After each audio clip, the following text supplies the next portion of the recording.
링컨 대통령이 마차를 타고 켄터키주를 방문할 때였다고 합니다. 한 육군 대령이 대통령에게 대통령을 위해서지요. 이제 얼음을 탄 위스키를 한 잔 드립니다. 그런데 링컨이 그걸 보고는 정중하게 거절을 합니다. 대령, 성의는 고맙지만 내가 사양하겠습니다. 그렇게 얘기합니다. 대령은 그렇게 알고 물리고 조금 있다가 담배를 한 개를 꺼내가지고 대통령에게 담배를 드립니다. 대통령이 거듭 사양을 하죠. 밑에 이제 부하가 자기를 위해서 이렇게 뭘 주는데 계속 거절하게 되니까 미안해서 이 얘기를 하나 들려줍니다. 내가 9살 때였는데 어머니가 나를 침대 곁에 앉혀놓고 이렇게 말씀하셨습니다. 이제 나는 회복이 불가능하다. 나에게 하나만 약속해 주렴. 평생 술과 담배를 입에 대지 않겠다고. 어머니가 그렇게 유언하고 돌아가신 거죠. 그날 나는 어머니께 약속을 했습니다. 그리고 지금껏 이 약속을 지켜온 것이 내가 술과 담배를 거절하는 이유입니다. 이렇게 이야기를 해줬어요. 이 말을 들은 대령은 섭섭한 마음이 다 사라지고 어머니와의 약속을 신실하게 지키려고 하는 이 대통령에게 오히려 머리를 숙이고 경의를 표했다는 이야기가 있습니다. 그렇죠. 우리는 약속을 지키는 삶을 이렇게 존귀하게 생각합니다. 하나님께서 우리에게 말씀하신 또 우리가 하나님과 함께 약속했던 거룩한 삶이 무엇인가 하는 것을 마음에 두고 성실하게 그 삶을 살려고 하는 것, 우리 모두가 힘써야 될 최선의 삶이죠. 오늘 성경을 보면 우리만 약속을 지키기 위해 신실하게 살아가는 것은 아니라고 말합니다. 오히려 하나님께서 죄인인 우리들과 맺어주신 약속을 하나님이 지키시기 위해서 하나님도 최선을 다하고 계시다 하는 이야기를 들려주고 있는 것이지요. 하늘에 떠있는 무지개는 바로 그런 하나님의 약속의 징표라 그렇게 말할 수 있습니다. 이 무지개를 그냥 하나의 자연 현상으로 보면 아름다운 하나의 현상일 뿐입니다. 성경은 하나님께서 이 무지개 안에 놀라운 약속을 담아두고 있다 그렇게 말씀하고 있는 것이죠. 하나님은 그 약속을 지금도 신실하게 지키고 계신 것입니다. 그래서 성경을 알게 되고 하나님의 말씀을 깊이 생각한다면 무지개를 통하여서 나를 향한 하나님의 사랑과 은혜를 깨닫게 되는 귀한 기회가 될 것입니다. 그래서 오늘 시간에는 무지개 안에 담겨 있는 하나님의 약속이 어떤 것인가 하는 것을 함께 살펴보면서 은혜를 나누려고 합니다. 무지개는 몇 가지의 의미를 담고 있습니다. 첫째는 무지개는 하나님께서 심판하시는 분이시다 하는 것을 우리에게 알려주고 있습니다. 무지개는 노아 홍수 심판을 보여주는 상징이지요. 하나님께서는 옛 역사 속에 홍수를 통하여서 모든 인류를 심판하신 적이 있습니다. 우리가 그것을 확인할 수 있는 길은 여러 가지 과학적인 증거들도 있지만 또 지질적인 증거들도 있지만 하늘의 무지개가 하나님이 우리를 죄인을 심판하시는 분이시라 하는 것을 보여주고 있다 하는 것입니다. 우리 인간이 이렇게 멀쩡하게 살아가는 것 같아도 우리가 죄의 수위가 높아지면 하나님께서는 이 죄를 그저 내버려 두지 않으시는 분이시라 하는 것입니다. 그럼 우리 인류는 이 무지개를 통해서 하나님의 진노가 세상에 임했었다 하는 일들을 기억해야 됩니다. 이것은 단순한 과거의 사건을 떠올리는 것이 아닙니다.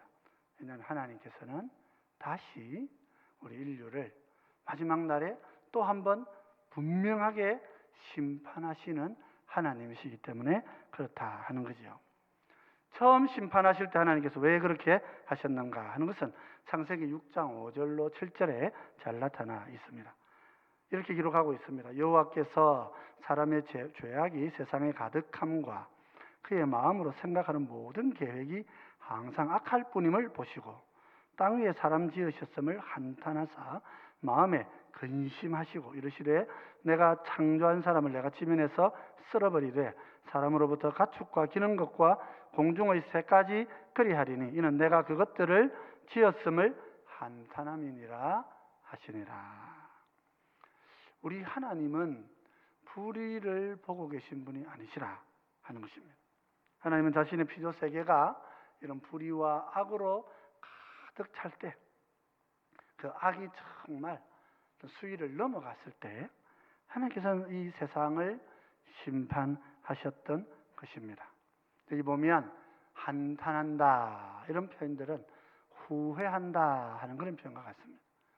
그래서 우리 하나님께서 어떻게 후회하시는가 하는 신학적인 질문을 또 논쟁을 또 끌어내는 것이기도 합니다만은, 하나님이 뭐 부족하셔서 일을 잘못하셔서 후회하신다는 것이 아니라 우리 사람이 하나님의 그런 마음을, 죄를 지은 인간을 보시는 하나님의 마음이 어떤 것인가 하는 것을 보여주기 위한 그런 하나의 영적인 표현이다, 이렇게 감정적 표현이다, 이렇게 이해하시면 적절할 것 같아요. 예를 들고 하나님이 뭐 일을 잘못하셔가지고 우리처럼 그렇게 후회하신다, 그렇지 않습니다. 하나님 그런 분은 아니시지요.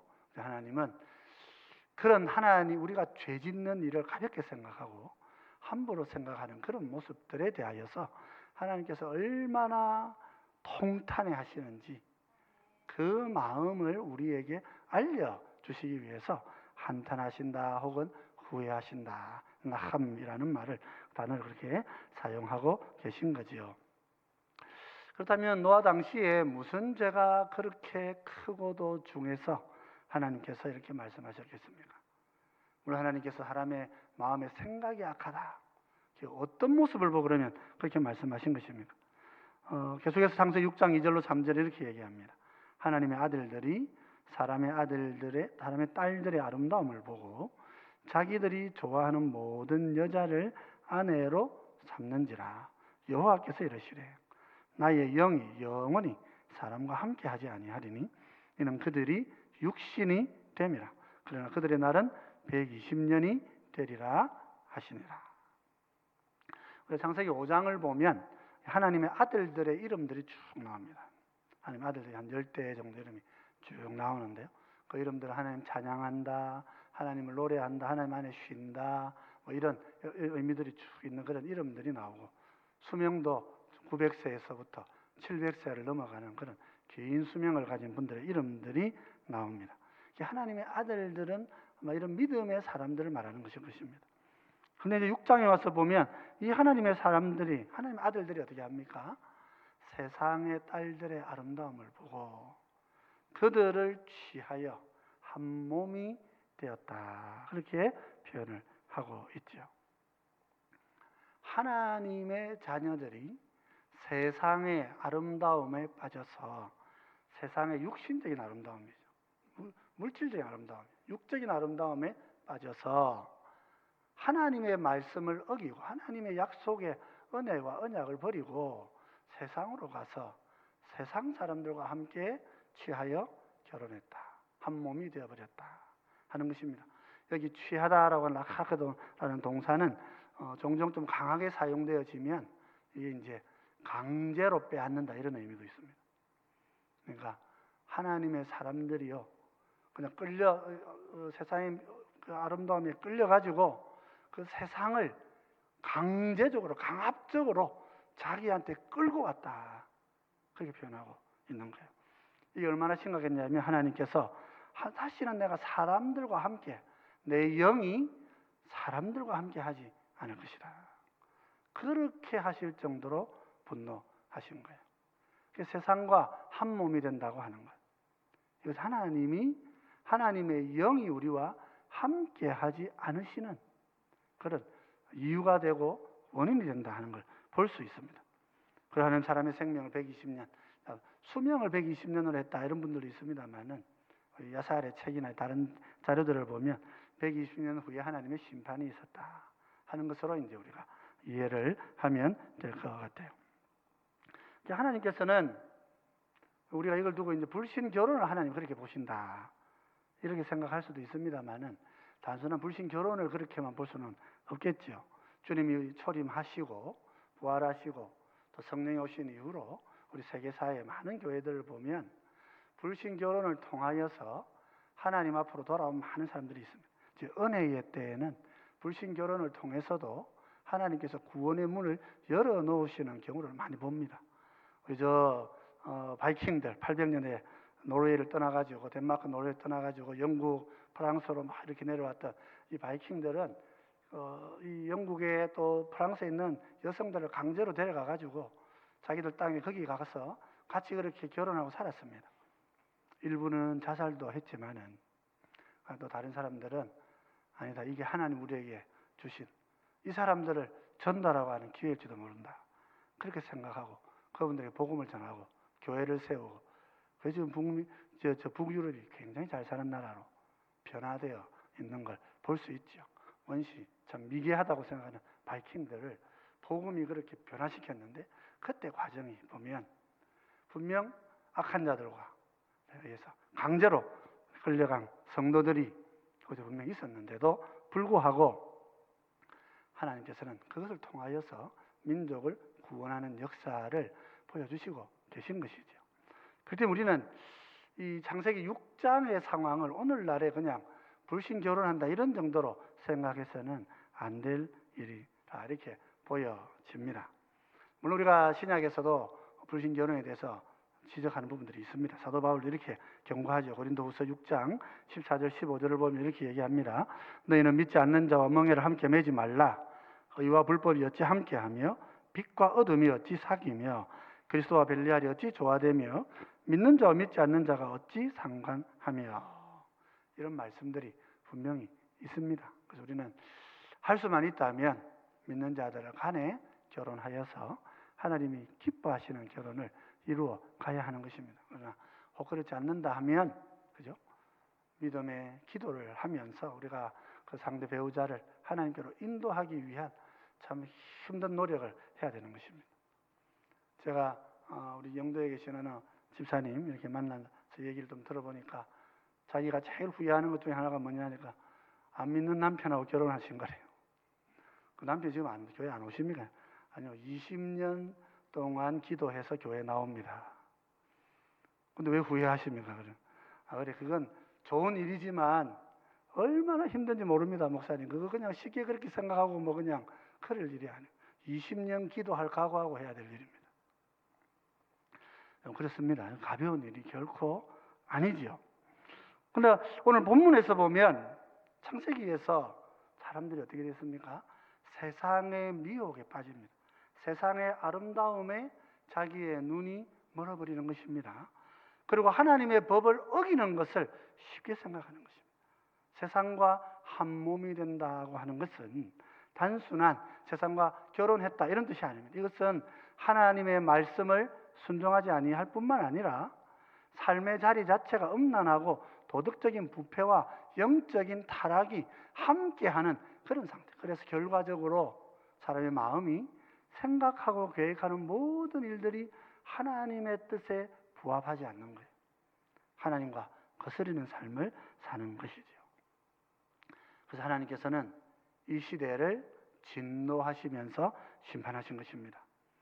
그런데 이 심판은 과거의 단순한 사건이 아니죠. 이 심판은 또한 미래에 올 심판을 우리 가운데도 알려주고 있는 것입니다. 노아의 홍수는 과거의 사건으로 끝나지 않은 것입니다.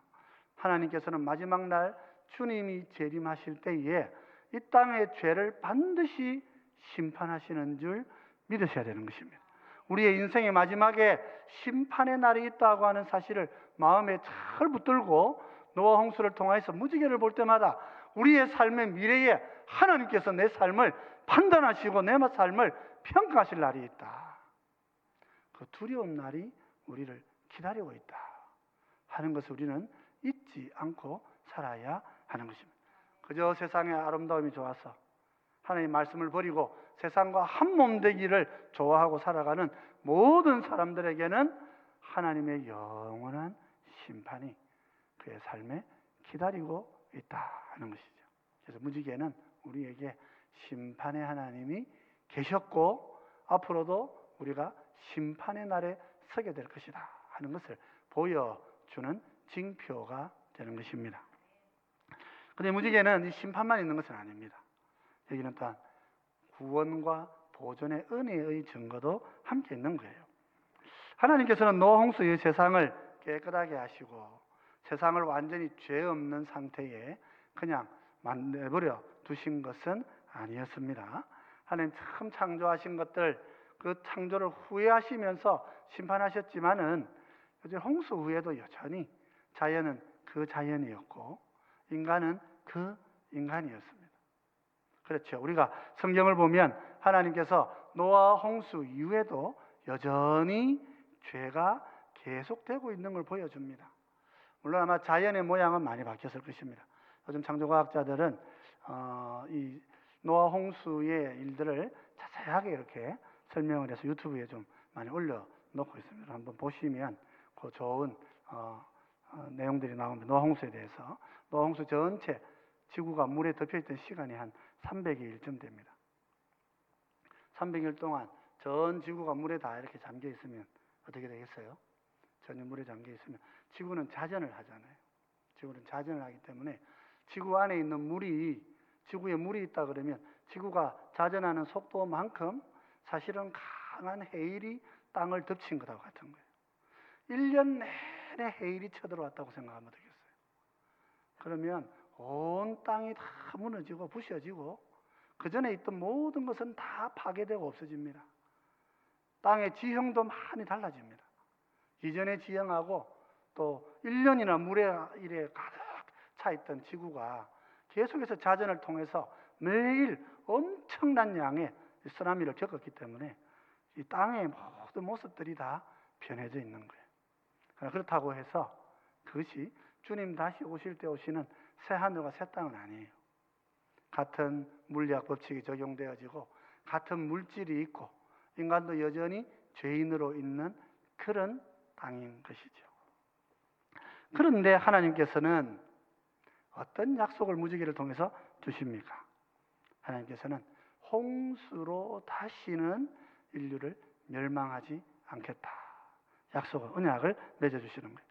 창세기 9장 8절로 11절입니다. 오늘 본문인데요.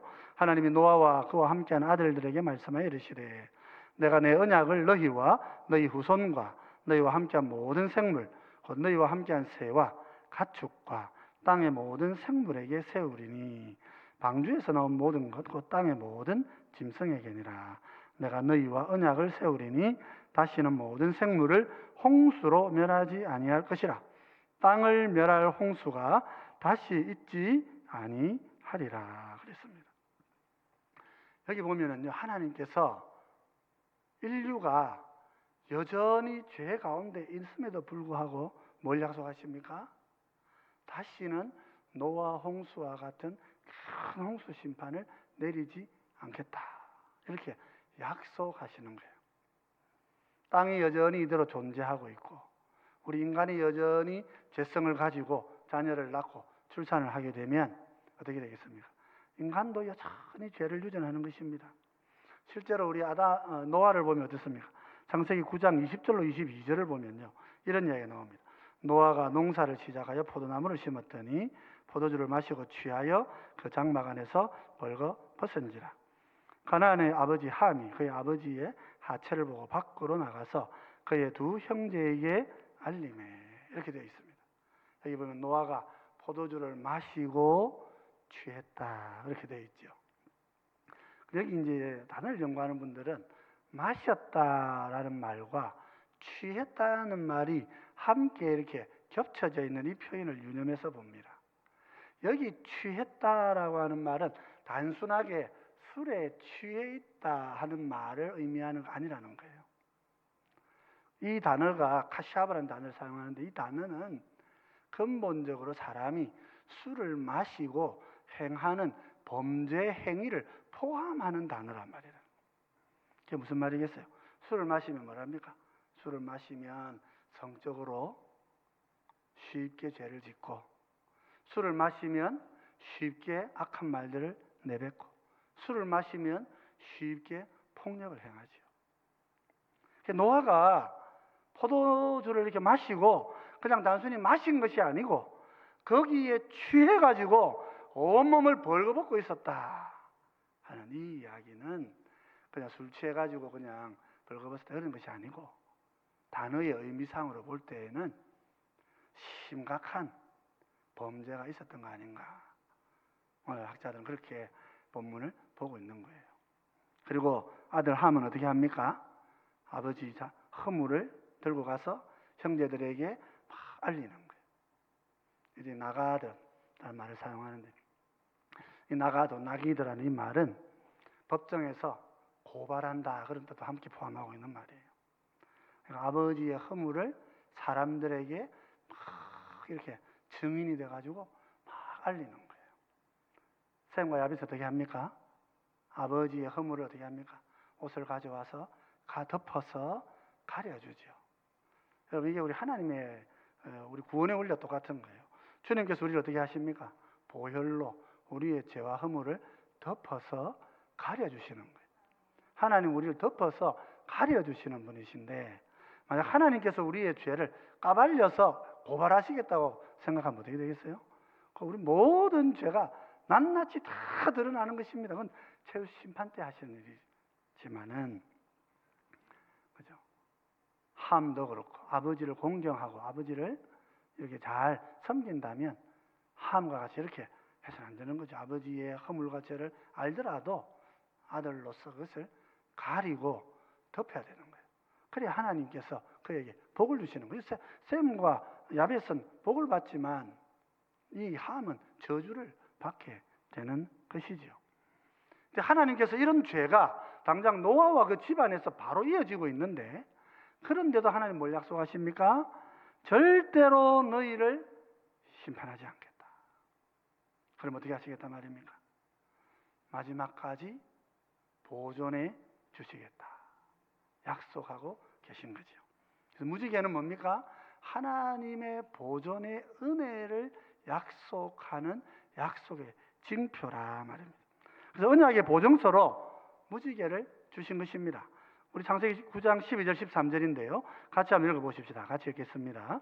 하나님이 이르시되 내가 나와 너희와 및 너희와 함께하는 모든 생물 사이에 대대로 영원히 세우는 언약의 증거는 이것이니라. 내가 내 무지개를 구름 속에 두었나니 이것이 나와 세상 사이의 언약의 증거니라. 그리고 하나님께서는 누구 언약을 맺으십니까? 노아와 맺으셨고요. 그 다음 또 누가 맺습니까? 함께 있는 자녀들과 같이 맺었습니다. 노아의 8 식구에는 아무도 없었으니까 그들과 언약을 맺으셨고, 또 누구와 맺습니까? 너희와 함께 있는 모든 생물들하고도, 모든 자연하고도 하나님이 언약을 맺어주시는 거예요. 그 언약을 맺으시고, 언약은 무엇이었습니까? 다시는 홍수로 내가 너희를 심판하지 않을 것이다. 그러시고 그 약속의 증표를 물어주셨어요. 하늘에 무지개를 띄우신 거예요. 하늘의 무지개를 통하여서 하나님께서는 나는 반드시 너희가 아무리 타락하고 아무리 문제를 가지고 이 노아 시대에 그런 수준의 심각한 범죄에 이를지라도 내가 마지막 날까지는 심판을 유보하고 너희를 보존해 줄 것이다. 그런 보존의 언약을 세워주고 계신 것입니다. 그래서 무지개는 단순한 자연 현상이 아닙니다. 물론 비가 오면 햇빛의 반대쪽에서 이렇게 무지개가 뜬다는 것이 이제 과학실의 실험을 통해서 우리가 확인할 수 있는 하나의 자연 현상이긴 하지만, 그러나 이 자연 현상은 하나님께서 주신 징표인 것이죠.